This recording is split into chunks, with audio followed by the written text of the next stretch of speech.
दोस्तों, हमने अनेकों ऐसी कथाएं, कहानियां अपने उपनिषदों में, ग्रंथों में, वेदों में पढ़ी हैं, सुनी हैं और अपने पूर्वजों के और बड़ों के मुख से भी सुना है कि पौराणिक काल में जो भक्त होते थे वो भगवान का दर्शन पाने के लिए कितनी कठोर तपस्या किया करते थे। कोई भक्त अपने एक पैर पर खड़ा होकर तपस्या करता था, कोई पैर के अंगूठे पर खड़ा होकर तपस्या करता था, कोई सिर्फ पत्ते खाकर तपस्या करता था, कोई वायु पीकर तपस्या करता था और फिर उनको भी त्याग देते थे। शरीर बिल्कुल एक लकड़ी की भांति रह जाता था और हमने ऐसा भी सुना है कि फिर भी उनको भगवान के दर्शन नहीं होते थे। इतनी कठिन तपस्या और तप करने के बाद भी भगवान का दर्शन हर किसी को नहीं होता था, ऐसा हमने सुना है। लेकिन दोस्तों, क्या आपको पता है कि आज के समय में भी किसी को भगवान का दर्शन हो सकता है? क्या ये संभव है? इसका जवाब हमें मिलता है स्कंद पुराण। दोस्तों, स्कंद पुराण में भक्त के 9 लक्षण बताए गए हैं जो कि हर इंसान में पूर्ण रूप से, आंशिक रूप से, कम या ज्यादा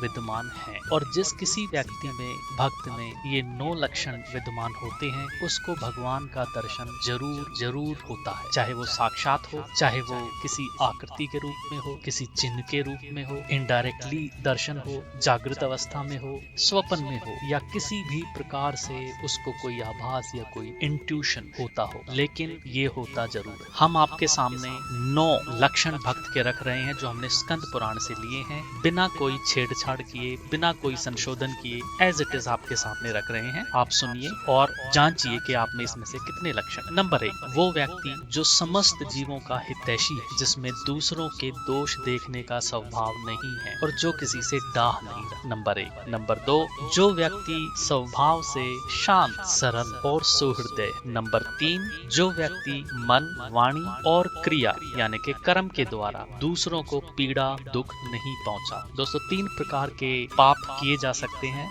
मन से भी पाप किया जा सकता है कि आप मन में किसी के बारे में बुरा सोच दें, उसको गाली दें, उसका बुरा होने की कामना करें, वो भी एक पाप ही होता है। वाणी से और कर्म द्वारा तो किया ही जाता है। तो ये तीनों पाप जो ना करता। चौथा, वो व्यक्ति जिसमें अत्यधिक संग्रह करने की लालसा नहीं, जो बहुत चीजों को हड़पने की कोशिश नहीं करता, जो चीजों के पीछे बहुत ज्यादा भागता नहीं, जिसका स्वभाव स्थिर है वो। पांचवा, वो व्यक्ति जो उत्तम कथा यानी कि भगवत कथा, भगवत चर्चा को सुनने में बड़ा आनंद प्राप्त करता है, उसका मन करता है, उसकी बुद्धि संलग्न रहती है भगवत चर्चा में, उसको आनंद आता है, वो व्यक्ति। छठा, वो व्यक्ति जो निरंतर प्रभु का स्मरण कर। निरंतर स्मरण का मतलब ये नहीं है कि सुबह से शाम तक, यहाँ पे निरंतर स्मरण का मतलब है कि बिना कोई प्रयास करे, बिना कोई एफर्ट करे, सहज रूप से जिसके मुख पर भगवान का नाम आ जाता है। सुबह उठते ही, दुख में भी, बहुत ज्यादा खुशी हो तो भी, दुख आ पड़े तो भी, सोने से पहले भी, मतलब अक्सर जिसके मुख पर भगवान का नाम सहज रूप से बिना कोई मेहनत करे आ जाता हो,